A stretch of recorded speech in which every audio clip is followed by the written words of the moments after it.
Bonjour à toutes et à tous, soyez les bienvenus en direct pour suivre aujourd'hui la 78e édition déjà de ce Grand Prix d'Isbergues Pas-de-Calais, une épreuve longue, vous le voyez à l'antenne, de 199 km aujourd'hui, qui a débuté sur les coups de midi et qui devrait arriver maintenant d'ici un peu plus d'une heure et quart.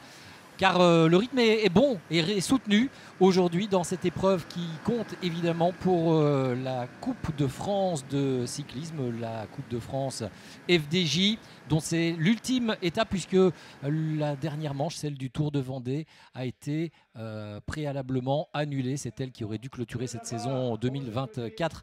Malheureusement, elle n'aura pas lieu. Ça a été annoncé à la fin du mois de juillet dernier. On termine donc cette Coupe de France aujourd'hui à Isbergues avec cette classique artésienne habituelle, puisque, je vous le disais, elle existe depuis 1945. Un joli peloton était au départ aujourd'hui, sur les coups de midi, et vous le voyez avec surtout des conditions météorologiques absolument idéales, un grand soleil et des températures comprises entre 20 et 22 degrés si on a la chance d'être au soleil.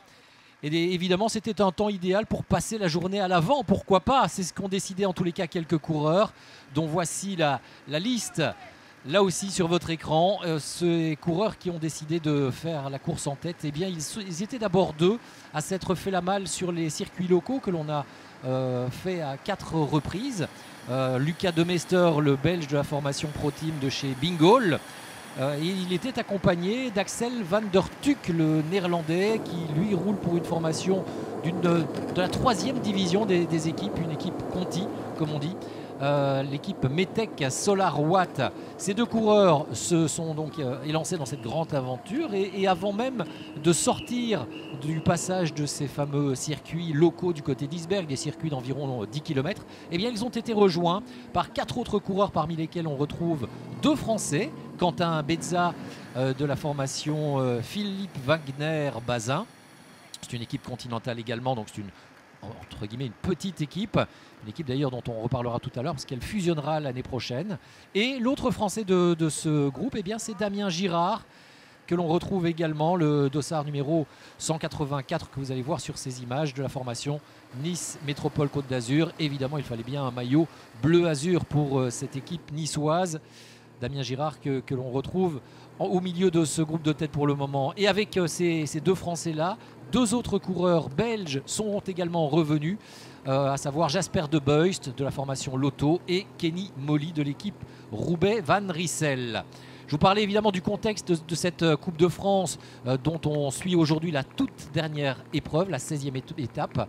Bien, c'est Benoît Cosnefroy qui en est le leader de cette Coupe de France, devant Paul Lapéra, le champion de France, et Clément Venturini, 156, 153, 122 points. Vous avez vu qu'une victoire ici rapporte 50 points et que le 4e de ce classement pour le moment, eh bien, c'est le coureur de la formation Saint-Michel-Mavic-Aubert 93, Alexandre Delettre.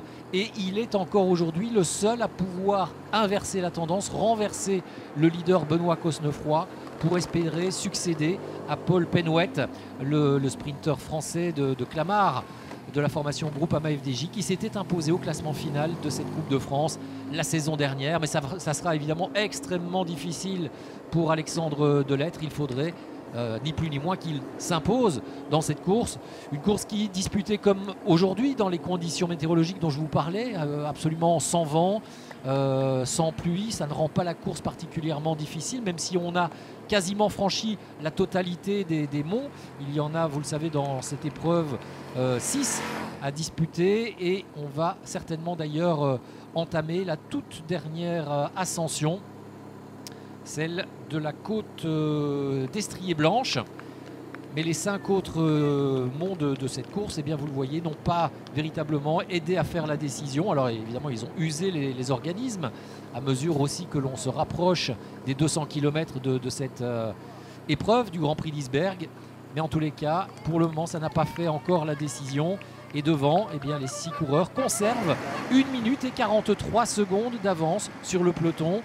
Je vous rappelle que cet écart a culminé à 2 minutes 15 environ. C'était il y a une quinzaine de kilomètres à peine. Donc ça veut dire que sur ces 15 derniers kilomètres, on a franchi encore un autre mont. Et on en a encore un à franchir, je vous le disais. Eh bien, les 6 de tête ont perdu une bonne trentaine de secondes, pardon. Et d'après même le dernier pointage, on serait même plutôt à 40 secondes de perdu. Ça devient un petit peu difficile pour Quentin Béza, qui a besoin de s'étirer quelque peu. Le coureur de la formation Philippe Wagner. Et Damien Girard, voilà, son compatriote, qui maintenant vient se repositionner en dernière position de ce petit groupe de 6. Évidemment, on n'a pas le même niveau d'expérience pour tous les hommes qui sont représentés à l'avant. Et dans ce groupe de tête, celui qui fait figure et d'homme fort et peut-être même d'homme le plus véloce, c'est bien le Belge Jasper De Beust, le coureur de la formation Lotto Destiny. Coureur qui habituellement ces dernières années s'est un petit peu mué en poisson pilote pour les différents sprinteurs vedettes de la maison Lotto. On pense à Cadel Evans par le passé, à Arnaud Delis ces derniers temps. Mais aujourd'hui visiblement il a carte blanche et il est parti dans un coup. Et pourquoi pas, même si cette minute 40 elle sera compliquée à conserver jusqu'au bout des 199 km de ce Grand Prix d'Isberg. Vous le voyez, il y a quelques formations qui derrière ont décidé de prendre les choses en main. Ce sont des équipes qui naturellement ont souvent en leur sein un sprinter qui serait peut-être en mesure de régler un emballage final, un sprint massif. On voit la formation Cofidis, on voit un coureur aussi de l'équipe Tudor.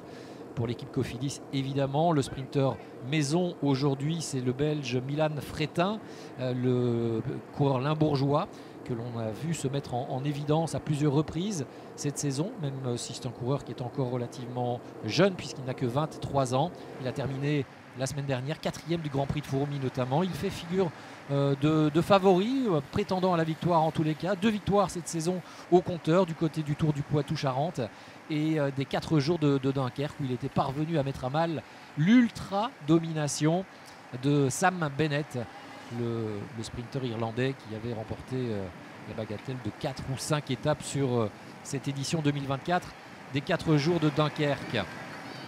En tous les cas, le public du Nord, du Pas-de-Calais plus précisément, montre encore à quel point il aime le vélo. Il est venu nombreux sur les bords des routes de ce Grand Prix d'Isberg qui souffre pourtant d'une concurrence énorme en ce week-end, puisque bien sûr aujourd'hui il y a en même temps le championnat d'Europe qui se déroule en Belgique dans le Limbourg et on est en plein week-end également des classiques canadiennes.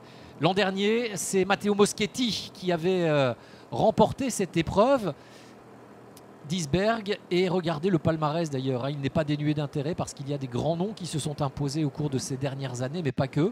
Arnaud Desmar, vous l'avez lu, qui a remporté la bagatelle de 3 éditions de ce Grand Prix d'Isberg, mais d'autres également ont brillé sur les routes du Pas-de-Calais ici, comme Mats Pedersen, un ancien champion du monde. On a eu Philippe Gilbert également, l'ancien champion du monde belge que vous connaissez, qui a fait ses débuts dans la formation FDJ à l'époque, qui s'était imposé. En 2017, on avait eu une victoire de Benoît Cosnefroy, qui risque bien, je vous le disais, de remporter cette année le classement final de la Coupe de France. Et pour cause, il a remporté 3 épreuves sur les 15 premières de la saison. Du côté de Paris-Camembert, il a remporté aussi le Grand Prix du Morbihan, il a remporté le Tour du Finistère. 3 victoires qui lui ont apporté un nombre de points important, 156 désormais. 3 victoires, ça faisait 150. Il est à gagner 6 petits points encore sur une autre des épreuves. Et donc il est en tête devant Paul Lapera et Clément Venturini. Et je vous le disais, sauf coup de théâtre et performance absolument majeure d'Alexandre Delettre, eh bien, le lauréat de cette édition 2024 de la Coupe de France FDJ sera certainement Benoît Cosnefroy, le coureur de l'équipe Décathlon AG2R la mondiale, qui n'est pas présent ici, pas plus que d'ailleurs que Paul Lapera ou que Clément Venturini. C'est pour ça que ce classement risque d'être un petit peu figé. Mais tout à l'heure on évoquait le palmarès de ce Grand Prix d'Isberg, et ces dernières années vous avez vu la victoire italienne de Matteo Moschetti. Pourquoi pas d'ailleurs imiter cette année, parce qu'on a 2 prétendants à la victoire qui nous viennent également d'outre, pardon, le Piémont. On a notamment Luca Mozzato, le sprinter de la formation Arkea BNB Hotel, puisque Arnaud Desmar n'est pas présent. Luca Mozzato, c'est notamment lui qui s'est imposé, lors de la semi-classique Bredun-Coxide en début de saison, mais qui a surtout aussi pris une deuxième place absolument surprenante mais merveilleuse du côté du Tour des Flandres, où il avait été seulement battu par Mathieu Van Der Poel cette année. Et après un Tour de France plutôt traversé dans l'anonymat, il est revenu en aiguisant à nouveau un peu les jambes du côté de Fourmi la semaine dernière, 33e. Difficile à dire s'il pourra faire quelque chose aujourd'hui, Luca Mozzato, mais en tous les cas on le cite parmi les outsiders. Un autre Italien pourrait aussi, pourquoi pas, faire quelque chose de joli. C'est bien sûr Giacomo Nizzolo, mais enfin le sprinter a un peu perdu de sa superbe, celui qui avait remporté 2 fois le classement par points du Giro, du Tour d'Italie. Nizzolo ne compte plus la même vitesse que ce qu'il a pu avoir par le passé. Il a 35 ans, et ce matin quand on lui a demandé s'il avait de bonnes jambes, s'il se sentait bien, il nous a quand même répondu oui, so. Donc comme ci comme ça en gros. Donc c'était pas un oui franc et massif pour Giacomo Nizzolo, qui s'était lancé d'ailleurs le tout dernier du peloton sur les coups de midi depuis Isberg dans cette équipe Q36.5 pour le dire en français, une équipe de la 2e division du cyclisme international. Eh bien, on pourrait compter pour le remplacer si jamais il n'arrive pas avec les meilleurs ou pas en position pour disputer ce sprint final, par l'Irlandais Rory Townsend. Si en revanche il se sent très bien, eh bien Townsend sera d'ailleurs celui qui essaiera de le mettre en piste. Une espèce de rôle de poisson pilote, de lanceur de sprint, comme on dit. Ça, c'était pour vous faire le lien entre le vainqueur de l'année dernière et éventuellement les prétendants à la victoire italiens. Mais je vous le disais, le palmarès, il est également rempli d'autres grands noms du cyclisme et parfois de coureurs locaux comme Cédric Vasseur, le patron aujourd'hui de la formation Cofidis, nordiste acharné qui roulait à la maison ici, qui était parvenu à s'imposer 2 fois au début des années 2000 dans ce Grand Prix Isberg. On note également par exemple Peter Van Petegem, double vainqueur du Tour des Flandres aussi, le Belge, qui avait décroché 2 fois le Grand Prix d'Isberg. Jackie Durand, ancien champion de France, ancien vainqueur aussi du Tour des Flandres, dernier tricolore à s'être imposé dans ce monument du cyclisme international. S'était imposé à Isberg en 91, et puis avant lui en 85 par exemple, Adrie Van Der Poel, un nom qui vous parle évidemment parce que c'est tout simplement le papa de Mathieu Van Der Poel. Et oui, il a des ancêtres connus. En revanche, le grand-père de Mathieu Van Der Poel, Raymond Poulidor, n'a jamais inscrit son nom au palmarès du Grand Prix d'Isberg. Peut-être d'ailleurs, je vous avoue, je n'ai pas cherché, ne l'a-t-il jamais disputé. En revanche, on a même des vainqueurs de Tour de France qui se sont imposés ici à Isberg. Et là, je pense par exemple à Jan Janssen, le néerlandais, qui s'était imposé en 69, c'est-à-dire l'année juste après sa victoire au Tour de France, puisqu'il avait remporté le Tour de France 68. Et encore Job Zoetemelk, le néerlandais, 2 fois vainqueur de ce Grand Prix d'Isberg, et qui lui avait remporté la Grande Boucle en 1980. Vous voyez en tous les cas qu'il y a eu vraiment de grands vainqueurs, hein, et j'en oublie parce que Jean Stablinski par exemple en 66, ou encore Sean Kelly, l'homme aux multiples victoires sur les classiques, s'était imposé lui en 1983.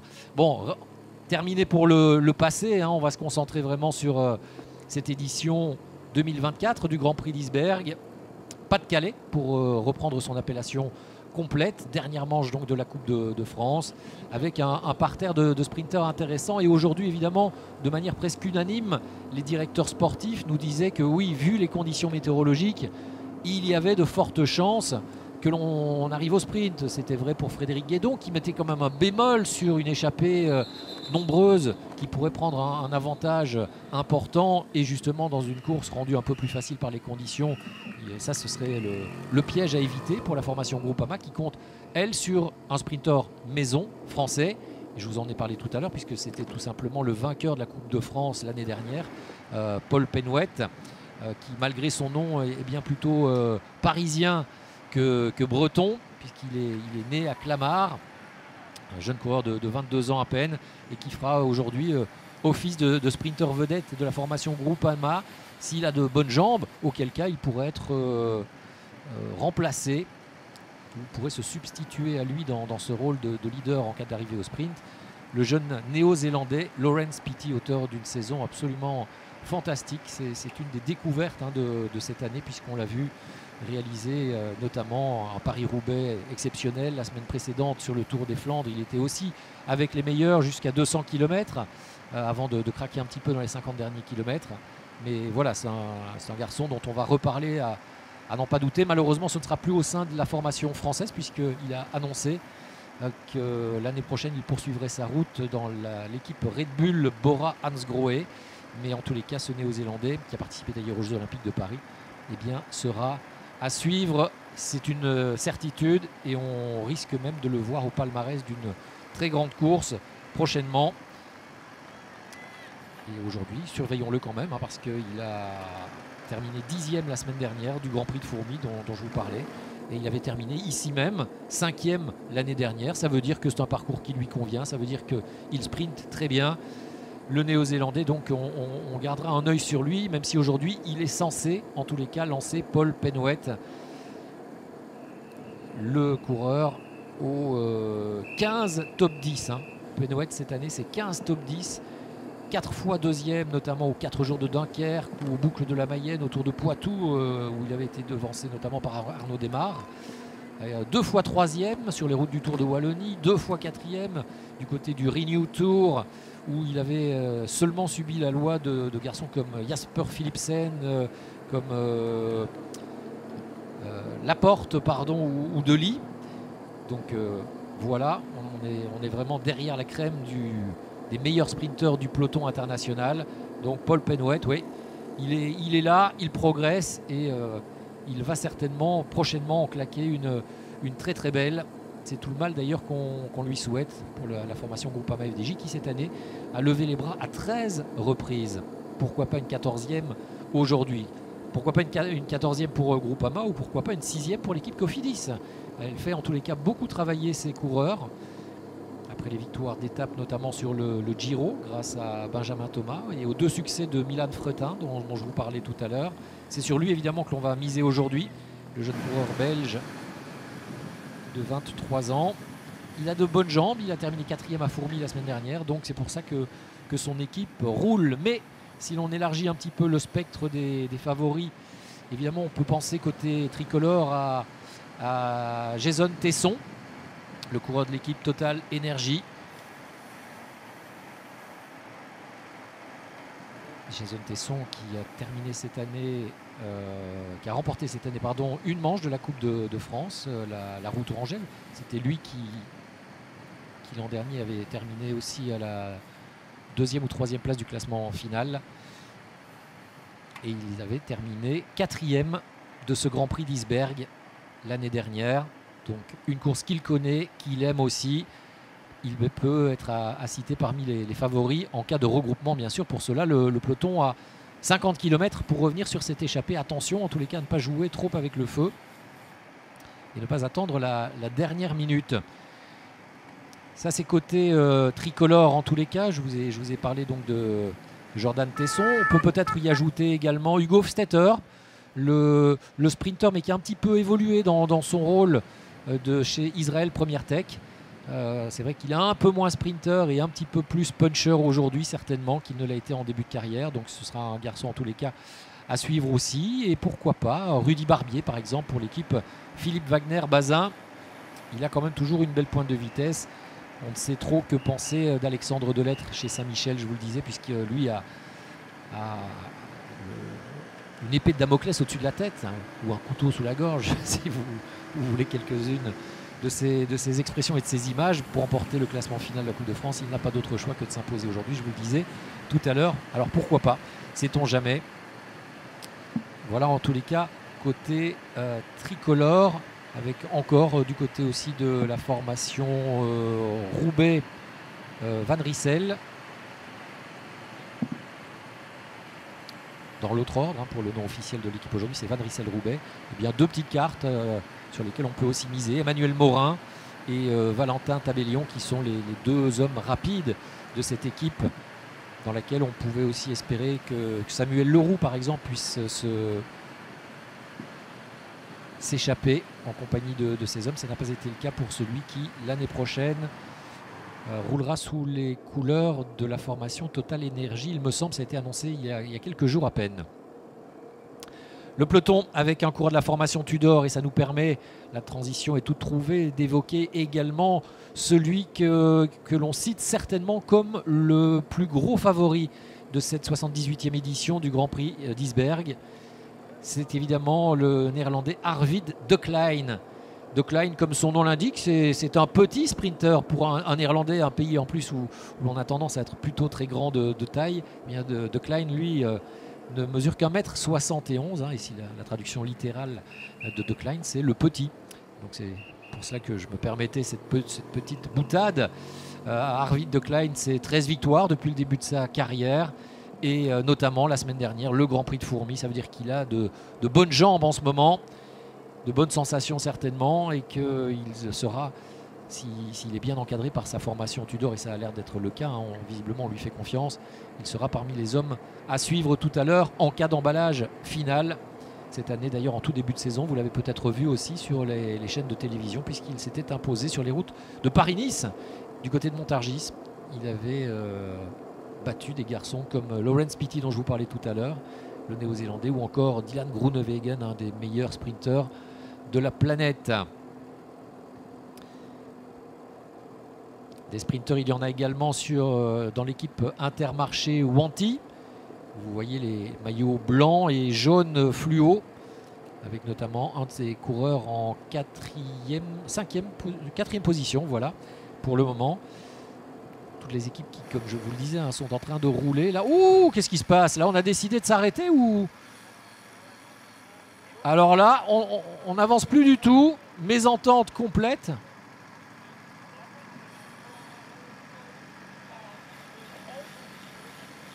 Alors là, c'est très surprenant. Et regardez, on va mettre pied à terre. Donc là, non, c'est pas du tout une mésentente, c'est plutôt une neutralisation de la course, visiblement, qui va avoir lieu. On va en profiter pour... alors que l'on va rentrer sur le circuit local d'Isberg. Alors, on n'a pas d'informations pour le moment de la direction de course, mais il se passe quelque chose. Est-ce que c'est peut-être un passage à niveau? Est-ce qu'il y en avait un d'ailleurs à cet endroit-là?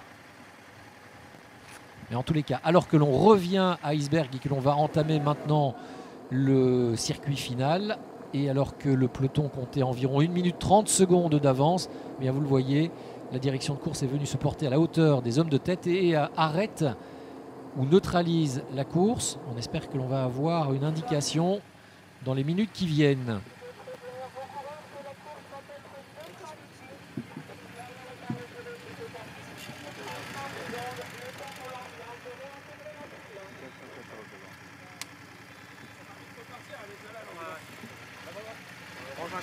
C'est 1 heure pleine balle maintenant.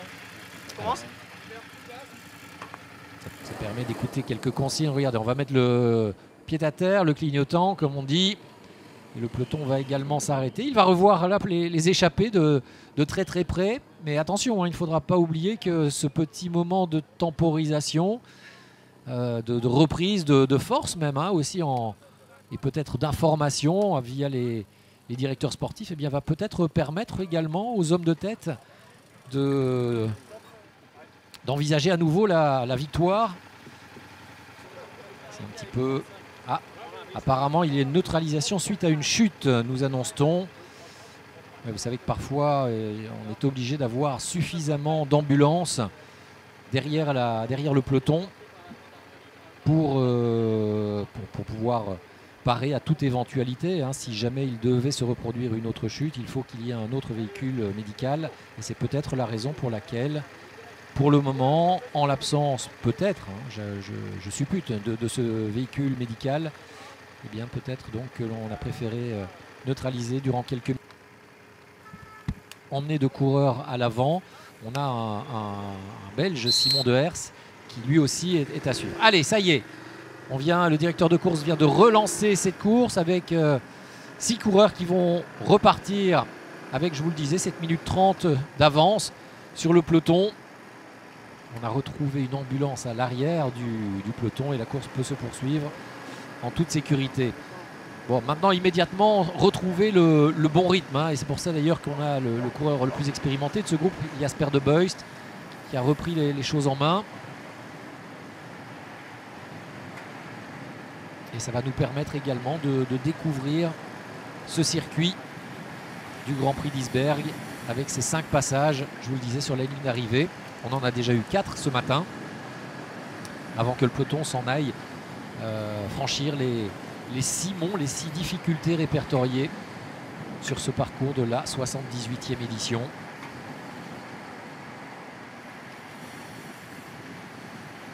Et dans une petite heure à peine maintenant, eh bien, on saura qui succédera au palmarès à Matteo Moschetti, qui l'an dernier s'était quand même imposé devant Mats Pedersen et Arnaud Démare. Hein. Excusez du peu, Mats Pedersen, c'est quand même l'un des hommes les plus rapides du peloton et surtout ex-champion du monde. Et Arnaud Démare, on ne le présente plus, lui et ses très nombreux succès, dont ses 3 victoires ici du côté du Grand Prix d'Isberg. La dernière en 2022, mais avant ça il s'était déjà imposé coup sur coup en 2013 et en 2014. Arnaud Démare qui termine maintenant sa carrière du côté de la formation Arkea BNB Hotel. Mais il n'est pas présent sur les routes du Grand Prix d'Isberg. Le Beauvaisien n'est pas présent cette année. Allez, c'est reparti très fort et vous le voyez, tellement fort d'ailleurs que le peloton est plutôt en file indienne et même ce morcelle. Bon, si on veut mener une poursuite efficace, il vaut mieux peut-être avoir quelques équipes à l'avant du peloton qui vont unir leurs efforts et qui vont tourner. Peloton qui est reparti avec, vous le voyez, 1 minute et 25 secondes de retard sur les échappés, les 6 de tête. Bon, bah, ça va nous offrir en tous les cas certainement du suspense. Peut-être jusqu'au bout, allez savoir. Attention, hein, des scénarios comme ceux-là, avec des coureurs qui parfois partent très tôt dans la course et qui parviennent, de plus en plus rarement, mais qui parviennent peut-être à aller jusqu'au bout. Ça arrive encore. Et on peut d'ailleurs se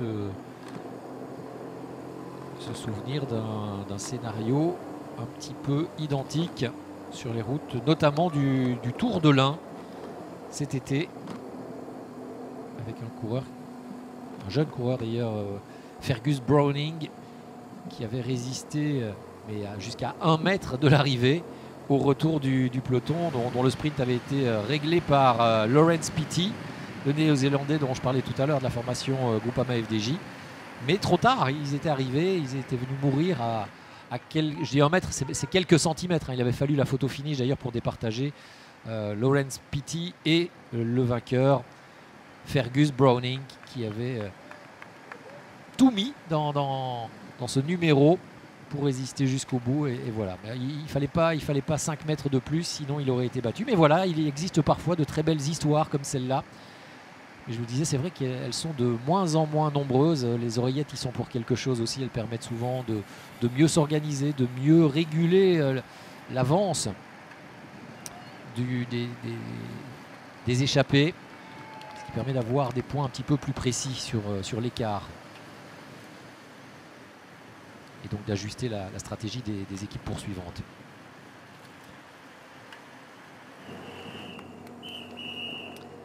Allez, on retrouve de nouveau un coureur de la formation Cofidis à l'avant du peloton, aidé par un coureur de chez Tudor. C'est le nom d'une sponsor, hein. Rien à voir avec son attitude sur le vélo. Juste derrière, on retrouve un Intermarché Wanty. Et puis, intelligemment, un coureur au maillot complètement jaune fluo de la formation Bingo. Bah, il est là plutôt pour empêcher un petit peu la poursuite. Et donc, dans ce cas-là, bah, jouer un petit peu le jeu de Lucas de Meester, qui lui est en tête dans le groupe des 6 qui ouvrent la route. Ça aussi, c'est une façon de courir dans le cyclisme. Quand on a un homme échappé, eh bien, on essaye de venir quelque peu gêner l'organisation la plus parfaite possible du peloton qui est en chasse.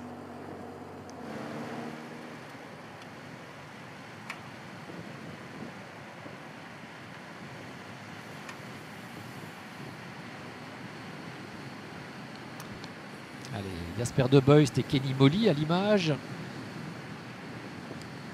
Qui passe maintenant Quentin Béza, juste devant le maillot bleu de Damien Girard pour la formation Nice, Métropole, Côte d'Azur. Et puis devant, je vous disais, Lucas De Meester. Et pour le moment, c'est Axel van der Tuuk, coureur néerlandais de la formation Metec Solar Watt, qui fait le boulot, qui prend son relais en tous les cas, comme tous. Pour le moment, les 6 s'entendent très très bien. C'est bien huilé, c'est bien organisé. Et c'est la raison pour laquelle l'écart diminue, certes, mais il ne diminue pas trop vite, trop rapidement.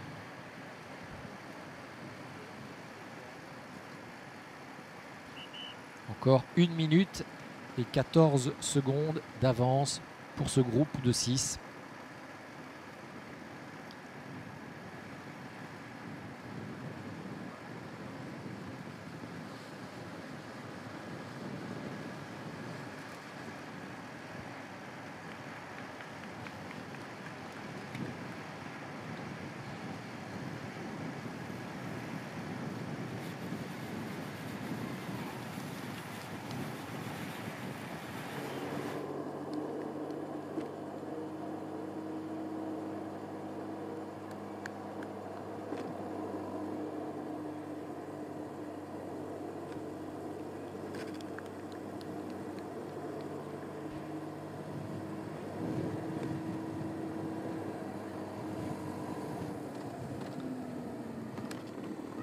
Pour le moment, avec on va dire 3 équipes qui travaillent véritablement. On n'a repris qu'une dizaine de secondes. Mais c'est suffisant, hein. Rien ne servirait non plus d'ailleurs de revenir trop vite sur ces hommes de tête et de faire, d'assister à un regroupement général à 30 km de l'arrivée, parce que la course serait plus compliquée à cadenasser, parce que des hommes frais pourraient tenter à ce moment-là de ressortir. Là, les 6 qui sont devant, ça fait déjà maintenant plus de 120-130 km qu'ils ouvrent la route. Et donc, évidemment, à force d'efforts, eh bien, ils commencent un petit peu à s'émousser. D'autres dans le peloton sont au chaud, à l'abri, comme on dit, depuis très longtemps. Et pour le moment, économisent un maximum de force et d'énergie pour la partie finale de cette course. Et donc, inutile de ramener ces hommes trop tôt sur la tête de la course. Ça deviendrait plus difficile à contrôler pour les équipes de sprinteurs. Donc dans un timing idéal, c'est vrai que reprendre le groupe de tête à 5-6 km de l'arrivée pour avoir le temps de mettre en place éventuellement un train, même si les équipes qui sont ici ne sont pas des équipes réputées pour un train particulier. Mais en tous les cas, ça permet quand même d'organiser plus ou moins les derniers kilomètres, d'essayer de se positionner à l'avant, de garder son sprinter maison dans les roues à l'abri du vent.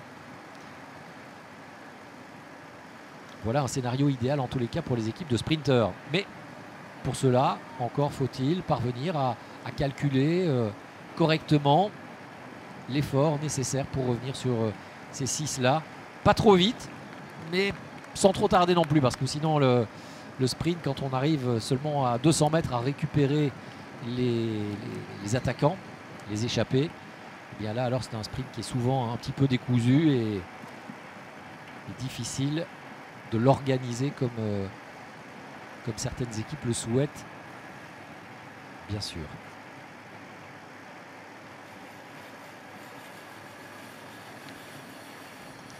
J'ai un petit peu fait la liste tout à l'heure des principaux favoris en cas d'arrivée au sprint, hein. À cela, on peut peut-être ajouter pour l'équipe Lotto d'Estonie le Belge Lionel Tamigno, le coureur wallon de la formation dirigée par Tony Galopin sur ses routes du Grand Prix d'Isberg. L'ancien coureur et vainqueur notamment de la Classica San Sebastian, porteur du maillot jaune du Tour de France sur les routes du Tour en 2014. Tony est devenu cette année, à l'issue de sa dernière saison, directeur sportif de la formation belge Lotto d'Estonie, dans laquelle il a été coureur pendant plusieurs années. Et il fait ses premières armes. C'est lui aujourd'hui qui est le patron de cette équipe, avec des garçons évidemment qu'il a eu comme coéquipiers pour la plupart. On retrouve également d'ailleurs dans cette équipe Liam Van Bielen, qui est un jeune sprinter à surveiller aussi, hein, parce que si jamais Lionel Tamigno ne se sentait pas au mieux ou voilà, le fait savoir en tous les cas, ou peut-être n'est pas parmi les hommes bien positionnés pour sprinter, eh bien ça pourrait être le tout jeune Van Bielen qui pourrait tenter sa chance, pourquoi pas. Chose est certaine, ce ne sera pas Jasper De Beust qui sera en mesure de les lancer, comme il en a l'habitude avec Arnaud Delis, où il le faisait aussi avec Cadel Evans ces dernières saisons. Et à propos d'Arnaud Delis que l'on a vu, le jeune prodige belge de cette équipe, et que l'on a vu plutôt à son avantage sur les routes de la classique de Québec, il y a 48 heures maintenant, on l'a vu quand même être en mesure de rester dans la roue de Tadej Pogačar dans une des difficiles côtes de ce Grand Prix de Québec. Et ça veut vraiment dire que ce jeune coureur belge n'est pas qu'un pur sprinter, mais qu'il est aussi un gros puncher, et on le verra certainement lui aussi comme Laurens Pitty sur des grosses classiques Coupe du Monde dans les prochaines années. Et pour refermer cette parenthèse, Arnaud Delis, sachez d'ailleurs que son grand frère Axel Delis, eh bien lui est également présent au sein de cette formation Lotto Destiny sur les routes ici de ce Grand Prix d'Isberg, mais évidemment avec beaucoup moins de chances de s'y imposer que si Arnaud était présent. Le taureau de l'Echerets, comme on le surnomme. Donc voilà, tout ça pour vous dire que parmi cette équipe Lotto, donc il y a quand même un des prétendants aussi à la victoire ou au top 10, Lionel Tamigno. On peut peut-être également évoquer la possibilité de voir Lindsay de Wilder, le coureur belge flamand qui a participé aux derniers Jeux Olympiques dans la course à l'américaine. Ce sera le sprinter maison pour l'équipe Flanders-Baloise. Je vous ai parlé de Rudy Barbier chez Philippe Wagner, d'Alexandre Delettre chez Saint-Michel. Ce sera sans doute plus difficile pour les formations de Nantes-Atlantique, CIC Nantes-Atlantique, dans laquelle on ne voit pas spécialement de coureurs particulièrement rapides au sprint. Attention en revanche aussi, alors ça c'est toujours plus compliqué à aller chercher, mais dans l'équipe Hagens Berman Jayco, l'équipe américaine dont s'occupe Axel Merckx, eh bien il y a quand même souvent des pépites. Et là on peut imaginer qu'un Evan Boyle, l'américain par exemple, a une bonne pointe de vitesse. Allez, le premier des 5 derniers passages sur la ligne d'arrivée avec les hommes de tête qui viennent de passer. Toujours De Beust, Molly, De Meester côté belge, Beza et Girard côté français et Van der Tuck côté néerlandais. On a déclenché le chrono. Il y a 24 secondes maintenant. Et on attend que le peloton arrive. On aura une indication précise, puisque l'indication que vous avez est basée sur un écart GPS. C'est assez, c'est souvent assez correct.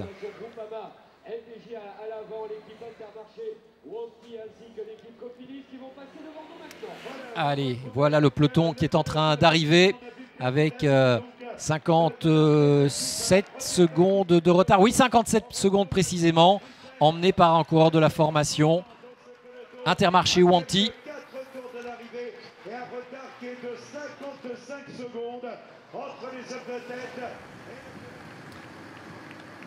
Et il va falloir s'employer devant.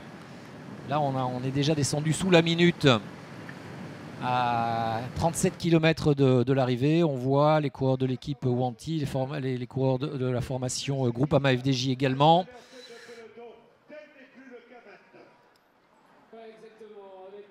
On a les Flanders baloises également qui sont là, Cofidis aux avant-postes.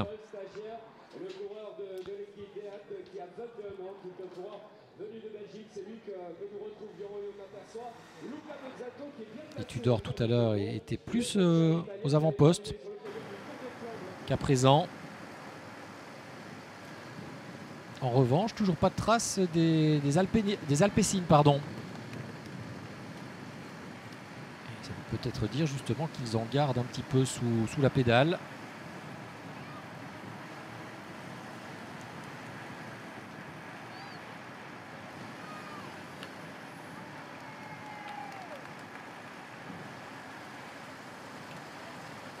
Du côté de chez Decathlon, difficile aussi peut-être, Decathlon AG2R à la mondiale, difficile peut-être de trouver aussi un homme particulièrement rapide. Il y en a un en tous les cas qui a été rapide par le passé, c'est Edvald Boasson-Hagen, le Norvégien, et qui va aujourd'hui faire ses adieux aussi au public du Nord, puisque c'est la dernière saison d'Edvald Boasson-Hagen qui va raccrocher le vélo à 37 ans.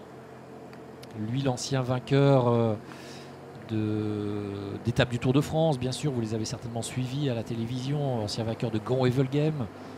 Mais depuis 2019, il n'a plus levé les bras. C'était sur une étape du Critérium du Dauphiné. C'est quand même Edvald Boasson-Hagen, un coureur qui aura remporté 81 victoires. Ce ne sera jamais imposé pour l'équipe Decathlon AG2R la mondiale. Mais aujourd'hui, en tous les cas, il est sur cette course. Ce sera certainement difficile de le voir briller. Il travaillera vraisemblablement pour le jeune sprinter belge Gianluca Paul Fleet. Le sprinter de 22 ans seulement, qui était 9e la semaine dernière à Fourmies, bon, qui a été un petit peu blessé au genou si je ne m'abuse il y a quelques semaines, et donc qui court un peu après la forme pour le moment. Mais s'il retrouve de bonnes jambes, c'est un garçon capable de sprinter avec les meilleurs sprinteurs. On verra si ce sera le cas tout à l'heure.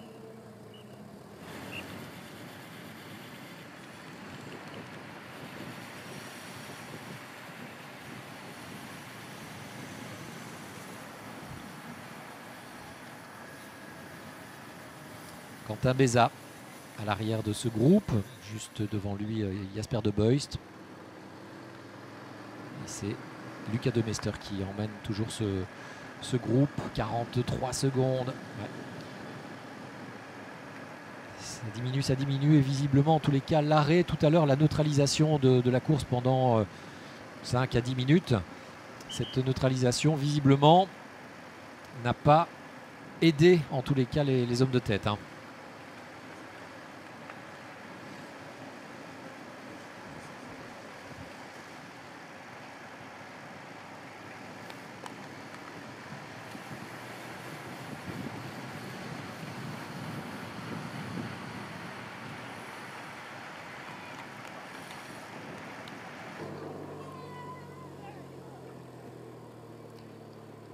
Le peloton.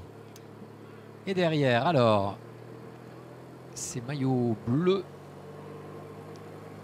que l'on voit, sont-ils ceux de la formation nantaise? Difficile, nous sommes... Oh, attention, parce que vous avez vu ce virage, ce freinage a été un petit peu loupé par le coureur qui était en tête et qui a emmené évidemment le reste du peloton viré très très large. Il a même fallu déclipser la pédale automatique.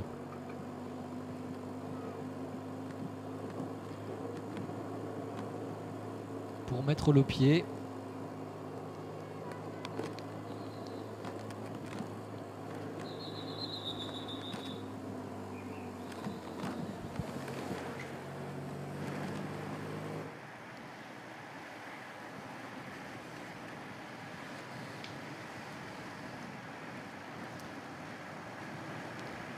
Le ciel qui s'ennuage quelque peu, mais a priori vraiment sans inquiétude hein, pour les 3 quarts d'heure qu'il reste probablement de course aujourd'hui. On a vraiment eu une très très belle journée sur les routes de ce Grand Prix d'Isberg. Ce n'est pas toujours le cas.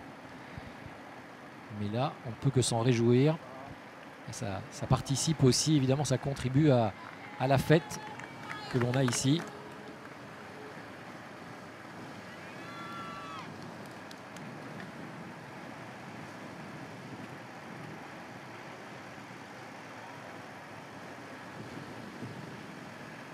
les relais et la collaboration se font toujours très très bien ici dans ce groupe de tête. Ce qui manque maintenant, c'est certainement un petit peu de force dans les jambes, un peu de jus. Il y a quelques coureurs qui doivent être un petit peu à bloc, comme on dit. Voir les jambes qui commencent à durcir, à tétaniser.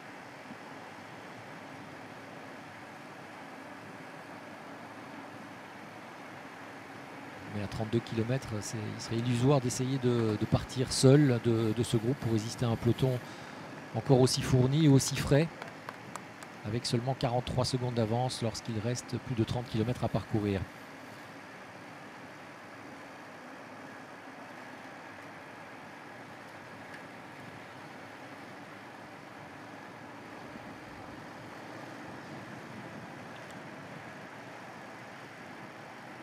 Le parcours des dernières éditions n'a pas beaucoup évolué ici sur ce Grand Prix d'Isberg. On reste sur une formule que l'on connaît et qui marche.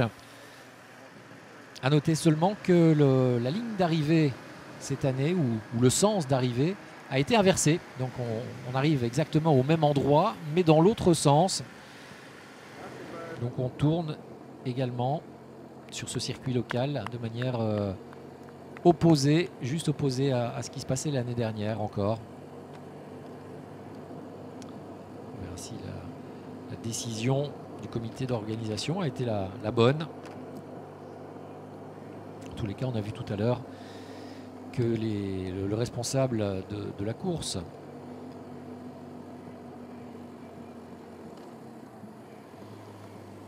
Eric Malingue, prenait évidemment les bonnes décisions pour assurer sécurité maximale aux coureurs présents aussi ici à Isberg,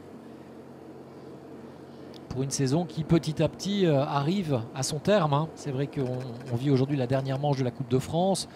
Il y aura encore quelques courses ces prochaines semaines et d'ailleurs encore quelques très grands rendez-vous avec bien sûr les championnats du monde du côté de Zurich, avec aujourd'hui exactement en même temps que ce Grand Prix Isberg le championnat d'Europe, avec ce soir le Grand Prix de Montréal notamment, et puis il y aura un tout dernier monument de manière habituelle chaque année.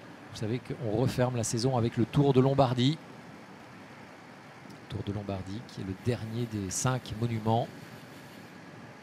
Les 4 autres étant Milan-San Remo en tout début de saison.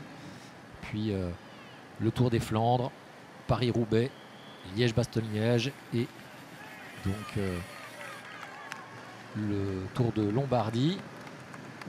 Et juste avant le Tour de Lombardie, bien, on aura également la fameuse classique des feuilles mortes, Paris-Tour. Et une fois que l'on aura vécu ces dernières courses, eh bien, la saison s'achèvera. Ce sera l'heure du cyclocross déjà. Et les coureurs se reprépareront pour une nouvelle saison qui démarrera vers la mi-janvier, sous des contrées généralement plutôt chaudes, comme l'Australie ou les Émirats arabes. Et puis à partir de la fin du mois de janvier, souvent, on assiste à l'ouverture de la Coupe de France avec le Grand Prix La Marseillaise. Cette année, parmi les rendez-vous notables de cette Coupe de France, eh bien, il y avait comme chaque année le Grand Prix de Denain, pour parler des courses d'ici tout près, la route Ourangelle, le Paris-Camembert, Trobreau-Léon bien sûr, la Poly-Normande et le Grand Prix de Fourmies la semaine dernière, remporté, comme je vous le disais, par le Néerlandais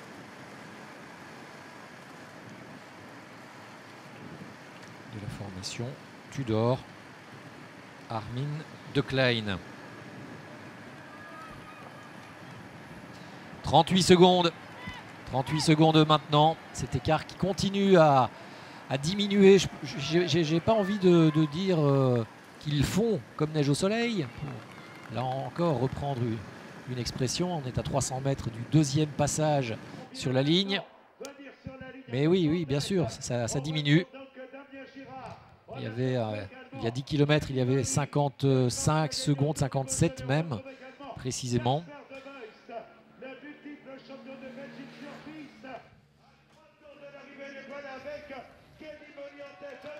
Voilà les 6 hommes emmenés une nouvelle fois par Kenny Molly devant Jasper De Beust. Et le peloton qui s'est un petit peu rapproché. Ah, c'est sûr qu'à ce rythme-là, il n'y en aura pas assez hein, pour les 6 de tête. Apparemment, au cours de la dernière boucle de presque 10 km, ils ont perdu 15 secondes. Il reste 3 tours. 3 x 15, vous faites le calcul. Hein. Ça voudrait dire que le groupe serait repris suffisamment tôt, en tous les cas, pour assister à un sprint. Peloton toujours fourni, Groupama, FDJ, Intermarché. Ah, mais il y a quand même une cassure à l'arrière de ce peloton.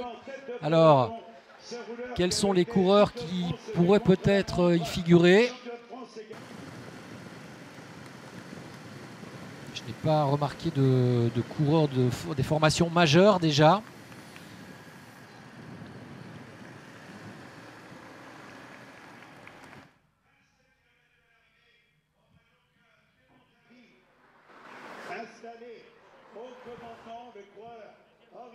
Dans tous les cas, il y a évidemment des coureurs qui n'auront plus de rôle majeur à jouer. Et puis surtout, lorsque l'on est sur un circuit comme ça, eh bien, la tentation est souvent grande quand on n'a soit pas les jambes, soit quand on a l'impression d'avoir accompli son boulot, de renoncer. Là, tout à l'arrière de ce peloton, on vient de voir passer Arthur Blaise, le coureur de la formation Décathlon AG2R La Mondiale. Pour lui, c'est terminé. Et il y avait également des coureurs de la formation CIC Unante Atlantique. Je crois qu'il y avait Yael Johayan notamment.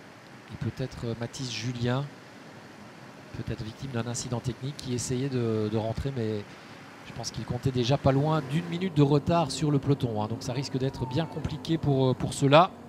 Parce que maintenant, évidemment, le rythme en tête va être important.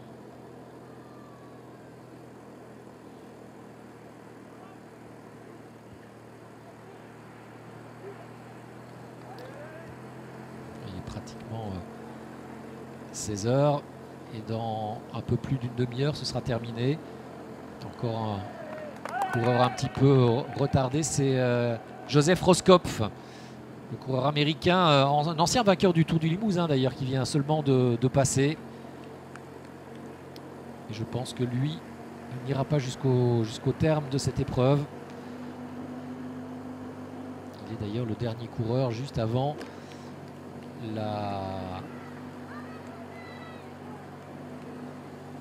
l'ambulance, pardon.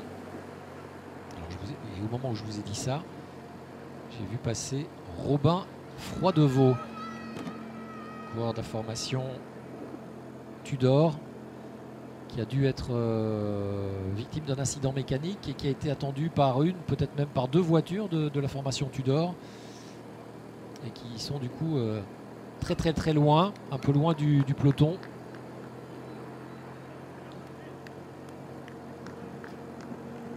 Évidemment, les voitures de l'équipe Tudor doivent maintenant reprendre leur place le plus rapidement possible pour parer à tout incident sur tout incident mécanique, par exemple, pour un des coureurs censé peut-être emmener Arvid De Klein, le grand favori, je vous disais, en cas d'arrivée massive.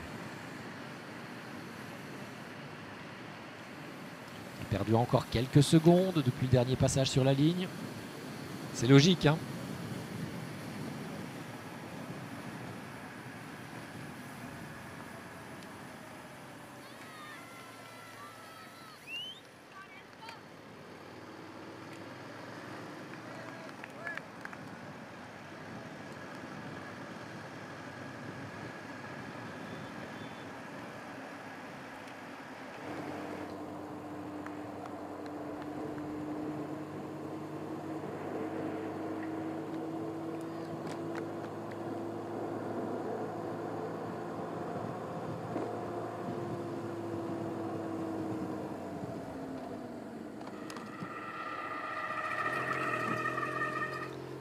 Ce que vous entendez évidemment, ce crissement de freins, eh bien, ce sont les freins à disque. Vous savez que maintenant le peloton est équipé intégralement par ces nouvelles technologies, enfin nouvelles depuis une petite dizaine d'années dans le commerce et depuis un tout petit peu moins dans le peloton.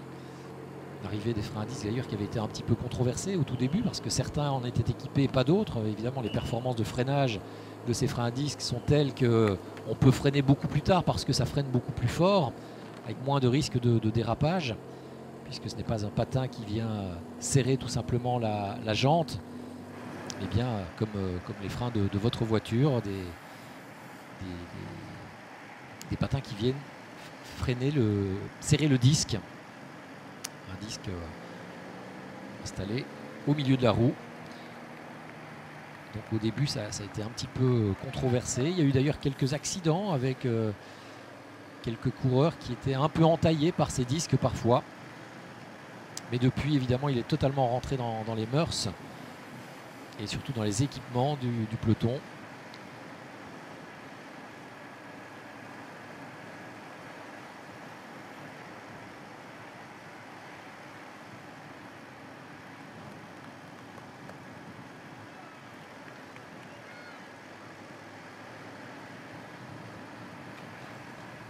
Les 6 hommes en tous les cas qui ne se désunissent pas. Difficile de le dire autrement parce qu'évidemment les forces vont diminuer, faiblir, peut-être manquer aussi, mais en tous les cas ces coureurs continuent pour le moment à bien s'entendre et à donner tout ce qu'ils peuvent. 30 secondes d'avance à 23 km de l'arrivée. Ils savent évidemment que le peloton joue pour le moment un petit peu avec eux. L'idée, ou en tous les cas ce qui les motive encore, ce qui les pousse à rester devant et à souffrir sur le vélo, c'est évidemment la perspective qu'à un moment ou à un autre le peloton se chamaille un petit peu, que l'on tergiverse et que l'on puisse profiter de cet attentisme pour, au terme d'un beau numéro, aller pourquoi pas lever les bras ici à l'arrivée de ce Grand Prix d'Isberg. Mais enfin, les probabilités sont quand même ultra faibles à l'heure actuelle.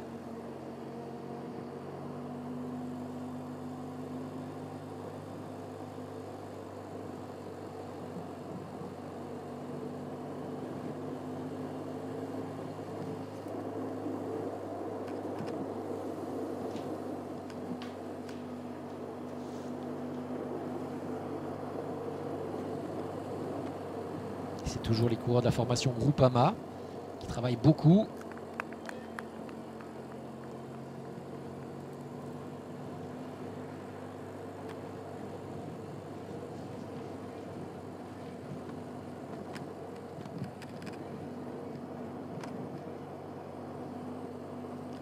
Voilà, la Groupama, vous le voyez, a 3 coureurs parmi les 5 ou 6 premiers. Ouais, c'est vraiment l'équipe qui veut réussir quelque chose ici, qui le montre en tous les cas le plus. Alors ça ne veut absolument pas présager du résultat, hein, mais ça veut dire que probablement Paul Penhoet, voire Laurens Pitty ont indiqué qu'ils se sentaient bien et donc on leur fait confiance, on roule pour eux au sein d'une équipe composée également de Cyril Barth, de Clément Davy, de Kevin Genietz, de Marc Sarrault et de Matthew Walsh. Alors Walsh, Frédéric Guédon nous en parlait un petit peu ce matin en nous disant quand même qu'il revient de blessure, donc il n'a pas des super sensations. Difficile de dire si pour le moment il est ou pas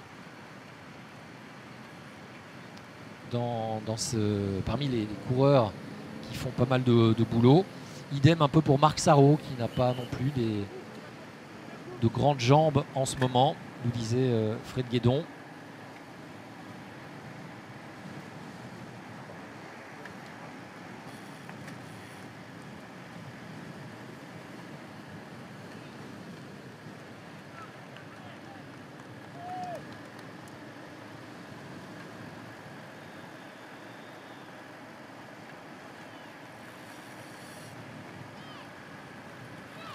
Car qui est maintenant passé sous les 30 secondes.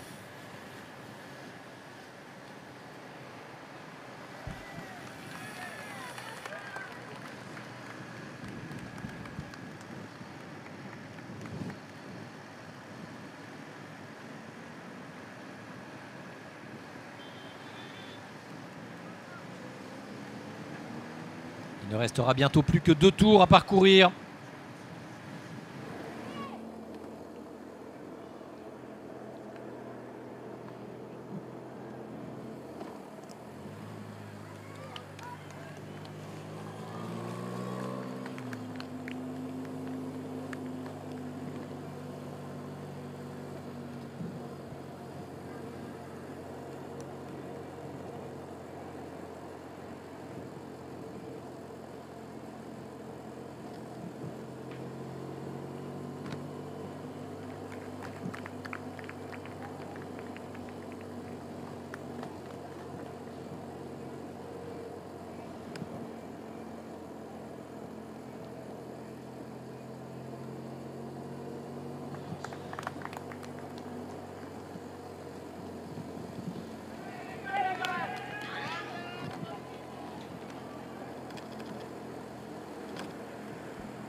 Le 3e des 5 passages sur la ligne.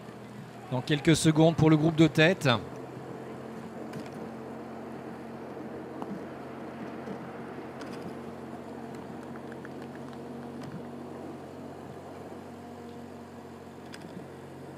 Et malgré les efforts de la Groupama FDJ, l'écart reste plus ou moins stable maintenant à 25 secondes. On voit aussi l'équipe Israël Première Tech venir travailler. Est-ce que c'est pour Hugo Hofstetter que l'on travaille? Peut-être pour Tom Van Asbroek aussi.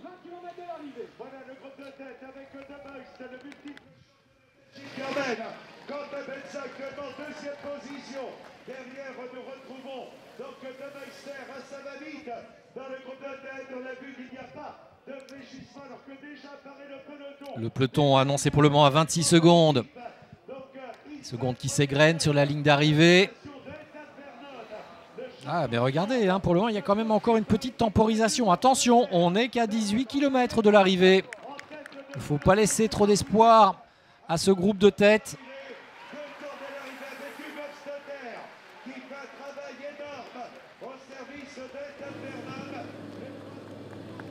Ouais, parce que là, évidemment, devant, on voit les tours qui passent les uns après les autres. On est toujours devant. L'écart reste encore suffisant pour espérer en tous les cas. Regardez, on discute pour le moment entre coureurs de la formation Groupama et de la formation Israël. Il y avait une vraie discussion, visiblement. L'équipe Israël Première Tech dans laquelle on a un coureur français, l'Alsacien Hugo Hofstetter, coureur de Sépois-le-Bas, petit village d'Alsace non loin de Mulhouse. Vainqueur du Samin par le passé, Hugo Hofstetter. Le Samin qui cette année a été remporté par le Belge Lorenz Rex de la formation Intermarché Wanty, un coureur aussi à suivre en devenir, 24 ans seulement, 7e de Paris-Roubaix, si je ne m'abuse. Donc un coureur qui devrait s'affirmer comme vrai rouleur de classique dans un futur proche, même si cette année sur le Tour de France, il a surtout été le coéquipier de l'Érythréen Binyam Girmay. Étonnant, surprenant, vainqueur de 3 étapes sur la grande boucle et surtout du classement final du maillot vert. Binyam Girmay qui est devenu un phénomène en Afrique, en Érythrée évidemment complètement, et en Afrique également, et qui participe à l'ouverture du cyclisme africain, puisqu'il est le premier coureur africain à avoir remporté une victoire d'étape sur les routes du Tour. Et là, lorsque l'on en remporte 3 même, on devient plus qu'un épiphénomène. C'est une véritable star sur le continent africain que Binyam Girmay est devenu.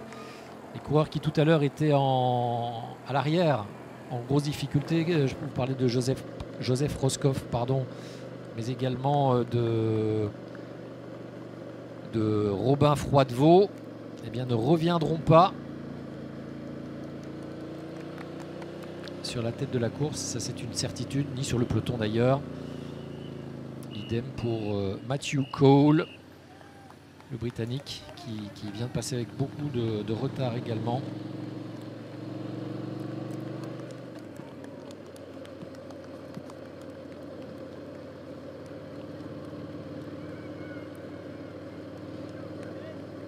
Et alors, je vous parlais de Robin Froidevaux, pardon, mais je me demande si parmi les autres coureurs de la formation Tudor qui sont à l'arrière, enfin, ou retardés en tous les cas par rapport au peloton, si je n'ai pas vu Arvid de Klein.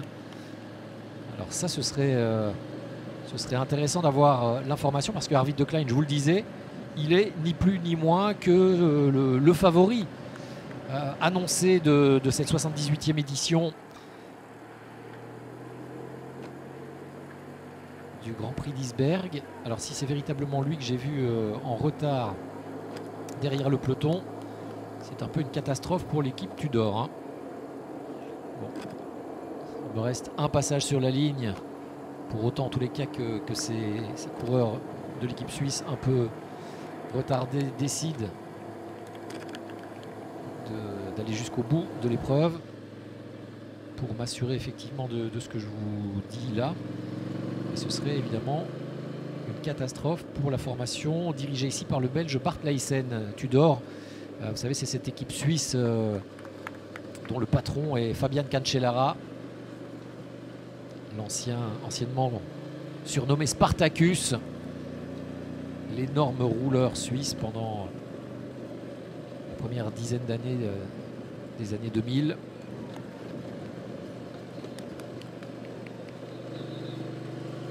Encore quelques coureurs qui ont décidé de renoncer. C'est le cas notamment du dossard 186, Alexandre Léonien de la formation Nice Métropole Côte d'Azur. Terminé pour lui. Et donc dans cette équipe Tudor, eh bien, on a annoncé pour la saison prochaine, notamment parce qu'il y en a d'autres, c'est une équipe qui veut vraiment se développer, qui va frapper aux portes du World Tour.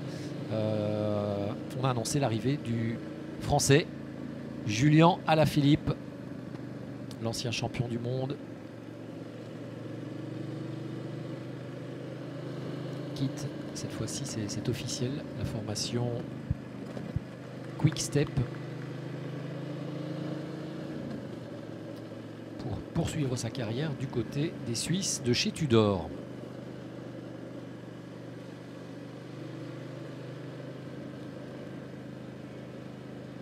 L'équipe Tudor, quelque peu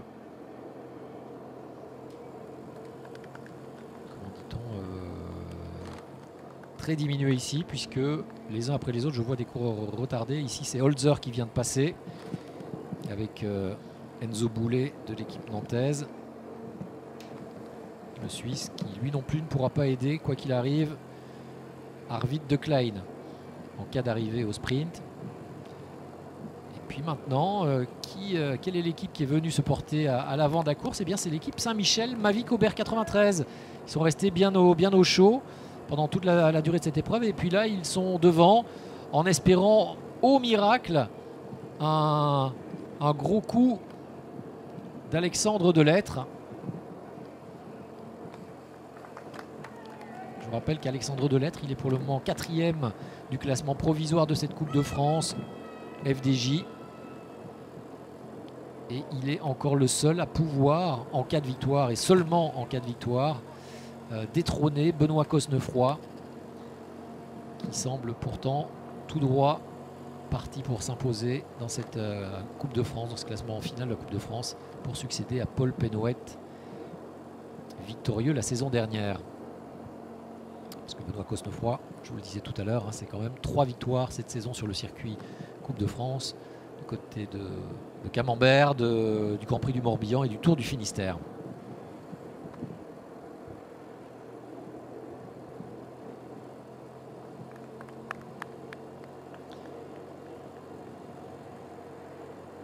Toujours la formation Saint-Michel qui roule, mais depuis que l'équipe Saint-Michel est venue aux avant-postes, on n'a pas l'impression que l'on ait repris quoi que ce soit.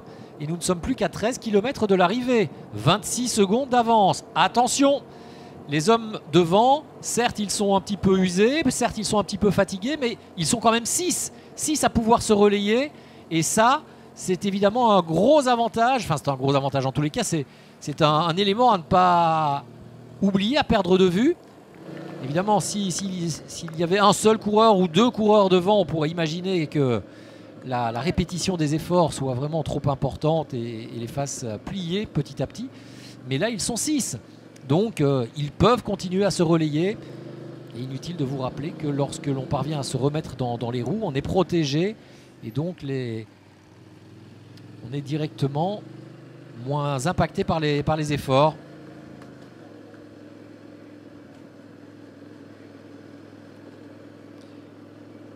Je crois qu'il y a un abandon aussi que l'on vient de voir. C'est celui de Zeno Monen pour la formation Intermarché Wanty. Il semble avoir noté que le dossard numéro 53 rebroussait chemin sur cette ligne d'arrivée. C'est un tout jeune coureur de la formation.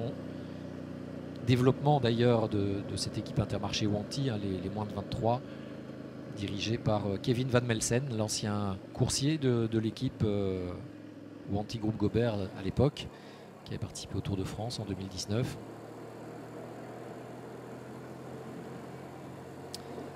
Allez, encore quelques efforts pour les hommes de tête et ils passeront pour l'avant-dernière fois sur la ligne d'arrivée. Et ils vont entamer cette dernière boucle avec un avantage identique à celui qu'ils avaient au tour précédent. C'est-à-dire que cette fois-ci, on n'aura rien repris et que le tempo de la formation Saint-Michel Mavic Aubert n'est pas suffisant hein, pour revenir. Ça a permis peut-être à d'autres de se reposer un petit peu pendant ce temps-là, mais c'est tout. Les Total Energy sont là aussi, certainement pour travailler pour Jason Tesson, qui avait pris la 4e place ici l'année dernière. Mais pour le moment, on laisse vraiment tout le travail à la formation Saint-Michel. Et ça ne suffit pas. Hein. Il faudrait que les DS s'en rendent compte et qu'ils haranguent leurs troupes pour venir travailler un petit peu. Je vous avais dit qu'il ne fallait pas rentrer trop vite. Mais là, on commence à jouer avec le feu.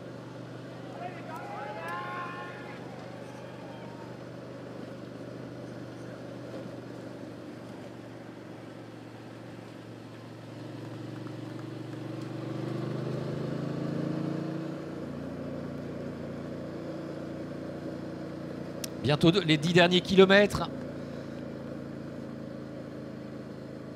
de ce Grand Prix d'Isberg 2024. Dernière manche de la Coupe de France, je vous le rappelle. Mais aujourd'hui, finalement, ce classement Coupe de France, il aura assez peu d'intérêt puisque le classement ne devrait plus beaucoup évoluer, en tous les cas pour ce qui concerne le podium. Sauf miracle, encore une fois, de la part d'Alexandre Delettre. Mais je pense que voilà, on a bien compris du côté notamment d'Israël Première Tech que l'effort des Saint-Michel Mavic ne suffisait pas. Et ça y est, on est venu libérer l'équipe nordiste, enfin l'équipe parisienne plutôt.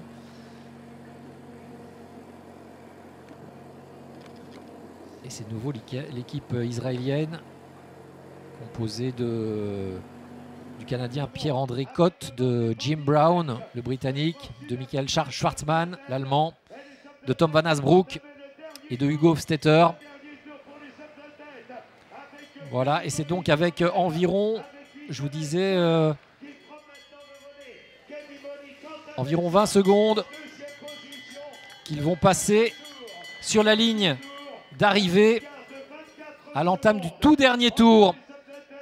Voilà le peloton, de nouveau les maillots jaunes et orange de la formation Saint-Michel Mavic Aubert 93. Mais le rythme n'est plus le bon. Le rythme n'est pas le bon. Et on va peut-être assister à une surprise à l'occasion de la 18e édition de ce Grand Prix d'Isberg. Puisque l'on a quasiment 25 secondes d'avance pour les 6 hommes échappés depuis le kilomètre 20.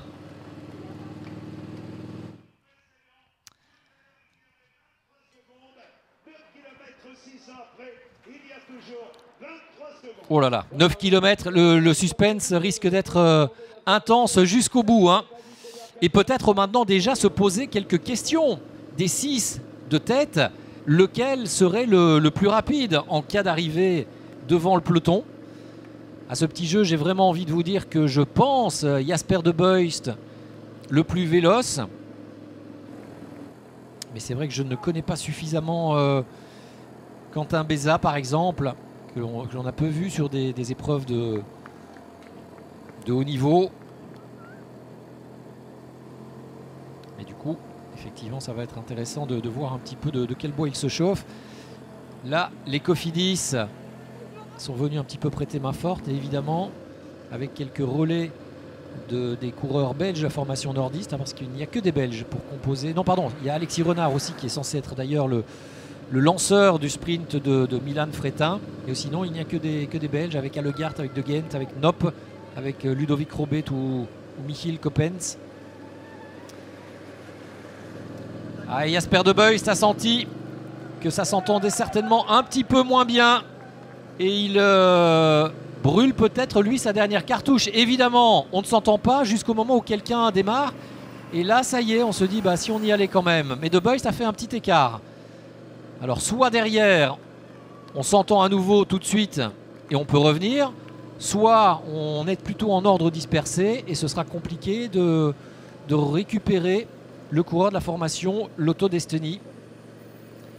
Reste que pour Jasper De Beust, il va falloir tenir maintenant 7 km et demi avec seulement 11 secondes d'avance sur le peloton.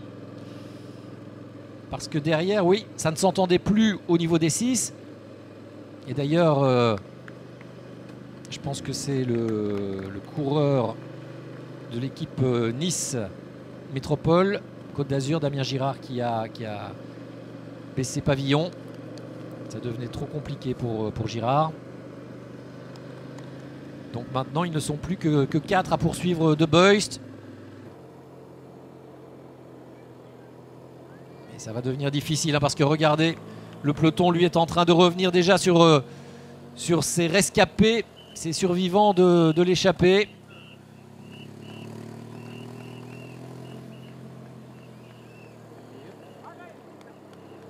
Ouais. Et à 7 km, ça va être bien difficile pour De Beust, qui a déjà quand même beaucoup donné, hein. Lui, il est revenu en tête environ au kilomètre 40.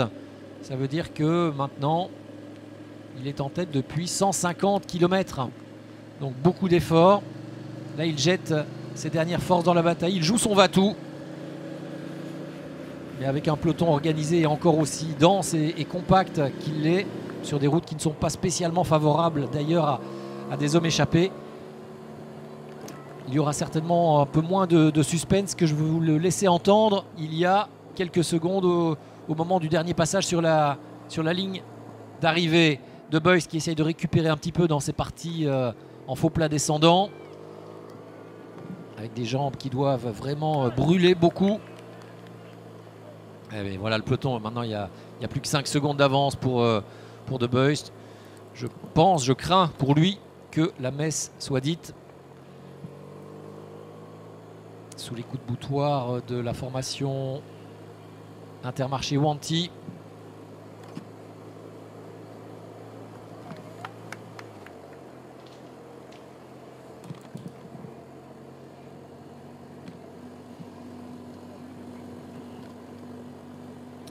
Alors tout à l'heure, je vous avais dit à craindre avoir vu Arvid De Klein attardé. A priori, ce n'était pas lui, hein. On avait plutôt, parmi les coureurs un petit peu loin de cette équipe Tudor, on avait plutôt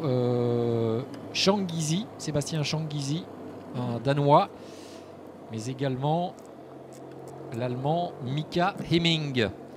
Voilà, donc pour le moment, il y a toujours un espoir que Arvid De Klein soit dans le groupe de tête, mais s'il y est, c'est avec un seul coéquipier pour l'emmener pour le sprint. Donc évidemment, c'est moins facile. 5 secondes encore d'avance pour Jasper De Beust et un autre coureur qui est sorti derrière, mais qui ne compte que quelques mètres d'avance sur le peloton. Maintenant en file indienne.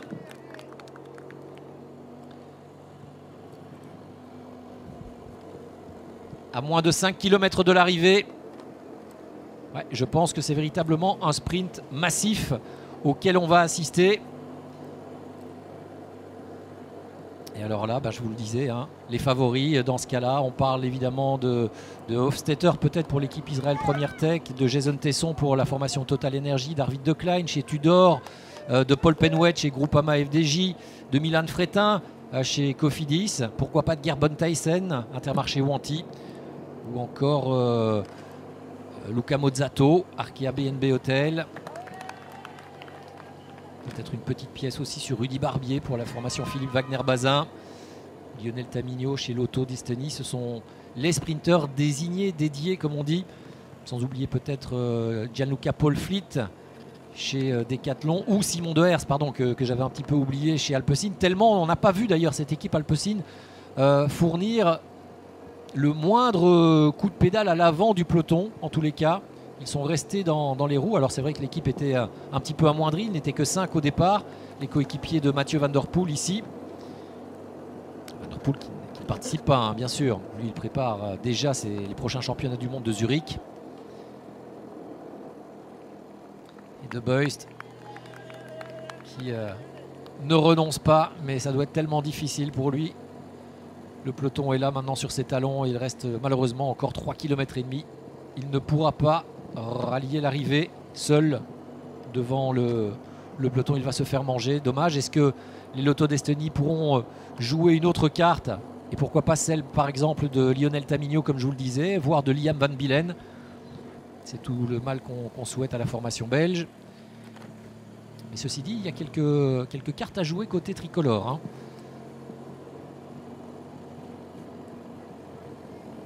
Avec, comme je vous le disais tout à l'heure, Paul Penwet. Ça c'est certainement la plus grosse chance. Jason Tesson, Rudy Barbier, peut-être Hugo Hofstetter. Voilà ceux que je vois dans un premier temps. Et à ce moment-là, eh bien voilà, Jasper De Beust se fait avaler, engloutir par le peloton. Immédiatement, les autres coureurs de la formation Lotto Destiny eh bien, se remettent en ordre utile pour participer à ce sprint. Ouais, il y a bien les deux derniers coéquipiers d'Arvid De Klein qui sont venus aux avant-postes, les maillots noirs de la formation Tudor. Là, on a les coureurs de chez Israël Première Tech. Certainement pour Hugo Hofstetter, je vous le disais.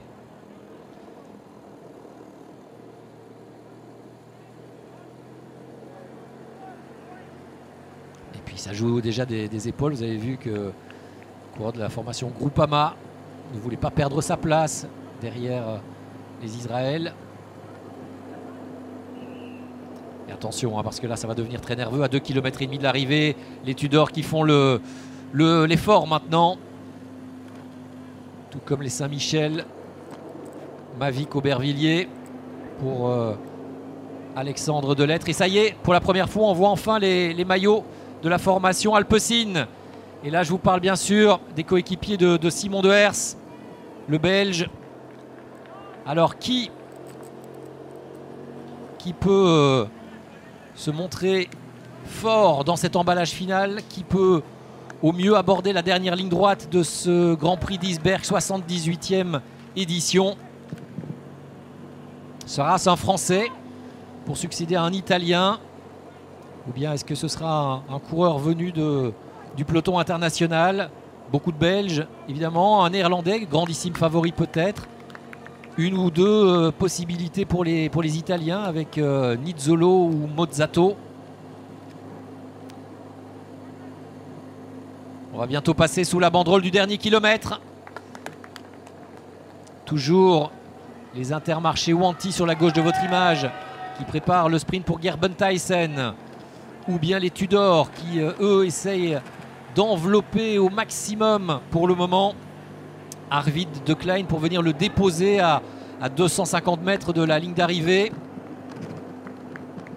Voilà, on passe sous la flamme rouge. Le dernier kilomètre, les Tudor toujours devant avec un dernier effort ou un avant-dernier effort maintenant puisqu'il reste encore deux coéquipiers pour lancer Arvid De Klein.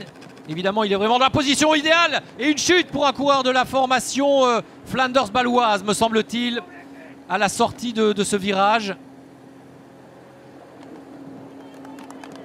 Toujours les Tudor, mais également les Intermarché Wanty, un peu moins bien placés maintenant. Ah, ça va se jouer dans la toute dernière ligne droite comme on pouvait s'y imaginer. Alors, on est à 300 mètres, idéalement positionné à Arvid de Klein, mais également avec l'ancien champion de Belgique, Oliver Nassen, pardon, pour lancer son coéquipier. Mais c'est bien Arvid de Klein qui va s'imposer sans coup férir devant un coureur de la formation Groupama FDJ. Il me semble que c'est Laurens Pitty qui a disputé ce sprint pour la formation Groupama. Et la victoire sera donc néerlandaise avec Arvid de Klein qui réussit le doublé Grand Prix de Fourmies, Grand Prix d'Isberg Pas-de-Calais. Le néerlandais qui s'est imposé aujourd'hui avec une équipe qui était pourtant un petit peu décimée dans le dernier tour. Il n'avait plus que 2 coéquipiers à ses côtés. Mais ils ont été suffisants et ils l'ont idéalement lancé pour faire le boulot avec Michael Zullard. Et Arvid de Klein vient donc décrocher un nouveau succès. Je vous le disais tout à l'heure, pour ce qui concerne le néerlandais, c'est la 14e victoire de sa carrière à 30 ans pour ce format de poche finalement. Et regardez en plus, hein, il porte les stigmates d'une chute, Arvid de Klein. Donc c'est la raison pour laquelle on avait vu un petit peu d'effervescence à un moment. Je vous avais parlé des voitures qui étaient tout à fait à l'arrière pour cette équipe suisse. Eh bien c'était ça. Arvid de Klein avait dû chuter. On a dû s'employer pour le faire revenir. On a dû changer les vélos. Et au final, eh bien, il est parvenu à revenir, à se positionner et à faire le sprint victorieux qui lui permet de s'imposer. Sprint déclenché assez tard, hein, mais très très bien lancé à 200 mètres et même un peu moins. À 100 mètres, il est posé à 100 mètres par son coéquipier Arvid de Klein. Et Laurens Pitty ne parvient pas à le remonter. Je crois que c'est Gerben Thijssen qui doit prendre la 3e place. Et peut-être que l'on a un Italien dans ce top 5. J'aurais tendance à dire que c'est le coureur de la formation Bingol qui prend cette position peut-être dans le top 5.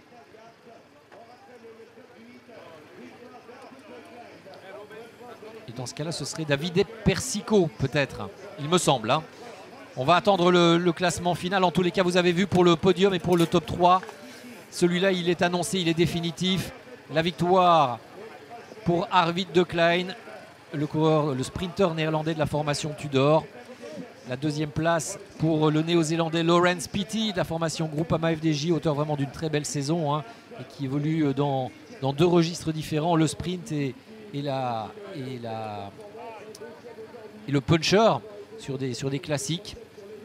Et puis la 3e place pour Gerben Thijssen, le sprinter belge de la formation Intermarché Wanty. Vainqueur à 9 reprises dans sa carrière, Thijssen, mais qui aujourd'hui n'est pas parvenu à signer un 3e succès en cette saison 2024, après les 2 victoires qu'il avait eues plus tôt au début de l'année d'ailleurs, sur les routes du Trofeo Palma de Majorque, qui est sur une étape du Tour d'Algarve. Non, parce que cet homme, le dossard 101, était trop fort aujourd'hui, comme il l'était d'ailleurs la semaine dernière sur les routes du Grand Prix de Fourmies. Des fourmis, il les a dans les jambes en ce moment, visiblement des jambes de feu, Arvid de Klein. Et il ajoute un nouveau succès à sa carrière.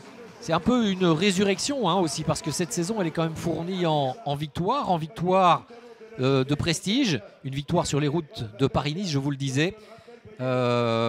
Plus celle de Fourmies la semaine dernière et aujourd'hui, ici, du côté du Grand Prix d'Isberg. Voilà, en tous les cas, pour la victoire d'Arvid de Klein devant Laurens Pitty, Gerben Thijssen 3e. La 4e place pour l'un des sprinteurs effectivement aussi de la formation Décathlon, c'est Pierre Gauthierat, qui a été bien lancé par Oliver Nassen. On a bien le petit coureur italien de la formation Bingol Wallonie-Bruxelles qui vient terminer 5e, Persico. Et puis juste derrière, vous avez eu l'occasion de noter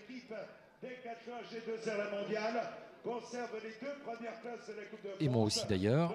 On va donc revenir sur ce classement. Vous avez bien noté la 6e place pour Zeilhard, donc le néerlandais, lanceur, poisson pilote, mais qui a été tellement fort qu'il termine lui-même 6e de cette course. Paul Penwet, le 2e sprinter de la formation Groupama FDJ, se classe 7e. Et puis finalement, ce n'est pas Milan Fretin qui a fait le sprint pour l'équipe Cofidis, mais bien Pete Allegart. Et il termine 8e devant l'Australien Plowright pour la formation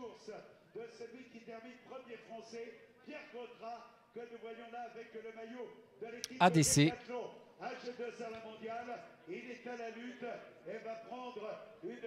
Et enfin, le top 10 est complété par Tom Van Asbroek. On revoit le sprint décisif du coureur de la formation Tudor qui s'impose, donc à connu pour le moment.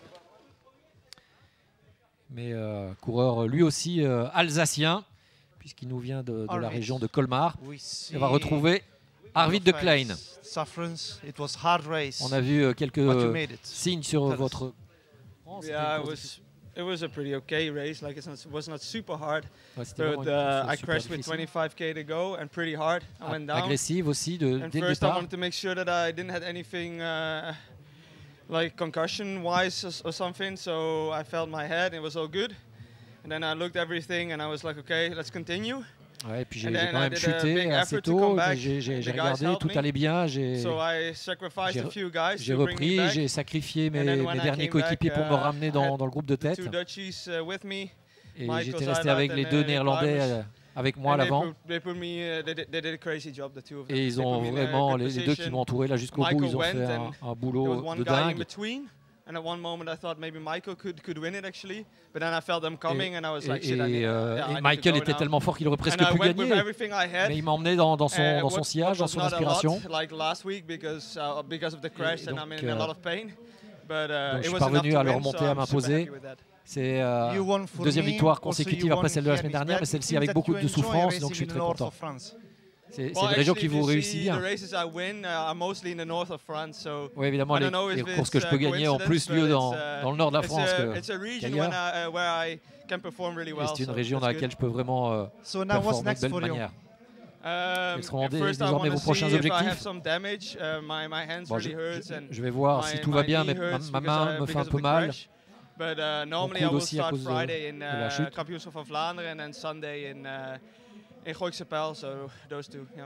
Mais on me reverra en tous les cas la semaine prochaine et probablement le week-end prochain, si en tous les cas tout va bien de ce côté-là.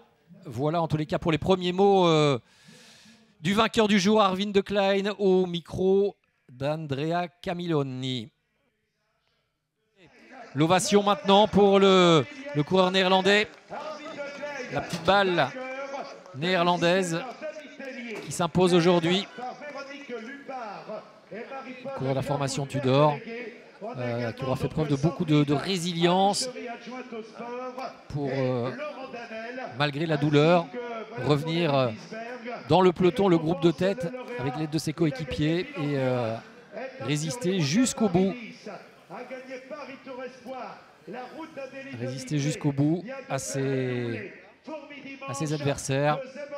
Et encore une fois, c'est vrai qu'on peut dire qu'il a été déposé idéalement par un très grand lanceur, Michael Zeilhard, qui l'a vraiment posé, encore une fois, à moins de 100 mètres de l'arrivée. Généralement, on a tendance à avoir un poisson pilote qui vous positionne et à 200 mètres de l'arrivée, on lâche les chevaux pour essayer d'aller remporter la victoire. Là, c'est vraiment à 50 mètres seulement de l'arrivée ou 100 mètres de l'arrivée, entre les deux, je pense, que le sprinter Arvid de Klein est parvenu à déposer ou dépasser son coéquipier qui finalement prend une place dans le top 10. Donc ça, c'est vraiment significatif du travail exceptionnel que le lanceur a fait pour être capable de terminer encore dans le top 6. C'est vraiment qu'il avait lancé jusqu'au bout, jusqu'au maximum de ses forces et jusqu'à très près de la ligne d'arrivée le futur vainqueur.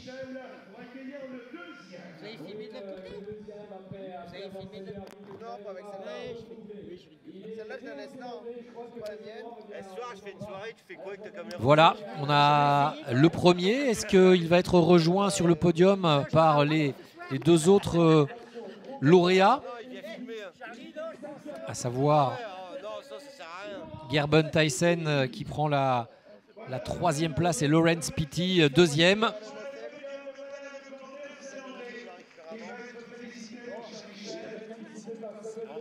Voilà, Laurens Pitty effectivement qui vient sur la 2e marche du podium. Tout jeune coureur néo-zélandais et qui se voit lui aussi récompensé, vous le voyez.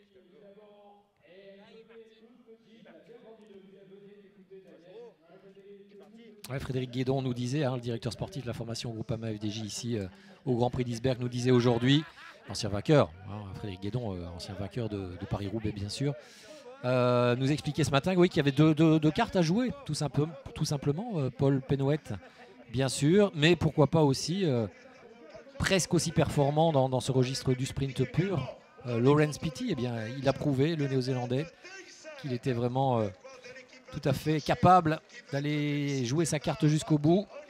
Et sur la 3e marche du podium, il y a donc Gerben Thijssen qui est venu offrir ce nouveau podium à la formation Intermarché Wanty. Jean-Claude Willems qui rejoint également le podium et qui va féliciter à son tour donc le coureur Gerben Thijssen, mon cher Jean-Claude. Voilà le podium. On va demander. Voilà Jean-Claude Willems que l'on voit là à l'image aussi. Aux 3 premiers de nous rejoindre pour avoir le podium. Nous allons donc accueillir le vainqueur, Arvid de Klein, le 2e. Et on va voir cette fois-ci, voilà, la demande de Daniel Manjas, mais pas que. Bien sûr, pour le plus grand plaisir des spectateurs et des téléspectateurs, on va voir un podium complet, logiquement, avec Gerben Thijssen qui reste sur la 3e marche de ce podium. Mais vont venir logiquement le rejoindre Laurens Pitty, le néo-zélandais 2e. Et puis, surtout, sur la plus haute marche maintenant, Arvid de Klein. Et ce qui permet de Daniel Manjas d'admirer les cuisses de Gerben Thijssen, évidemment. Le masseur nous disait tout à l'heure que oui, il va mieux être nombreux chez Intermarché Wanty pour se répartir les tâches et les coureurs, surtout quand on a des garçons comme Gerben Thijssen. Cuisses très développées pour lui et pour aussi, par exemple, Arvid de Klein. Un peu moins, plus longiligne.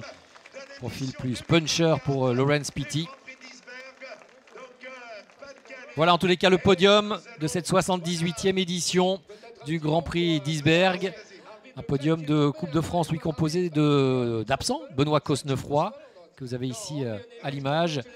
Paul Lapera et Clément Venturini. Ça, c'est le podium final de la Coupe de France FDJ 2024. Et Benoît Cosnefroy qui succède, comme je vous le disais, à Paul Penouette. Arvid de Klein, de son côté, lui, succède bien sûr à l'Italien Moscato au palmarès de ce Grand Prix d'Isberg 2024. Merci à toutes et à tous de nous avoir suivis. J'espère que vous avez passé un bon moment de vélo, comme on aime les passer, notamment dans le Nord, Pas-de-Calais. En tous les cas, Isberg, c'est une tradition et ça reviendra l'année prochaine. Merci, à la prochaine fois pour du cyclisme sur les routes et sur les antennes de France 3 Hauts-de-France.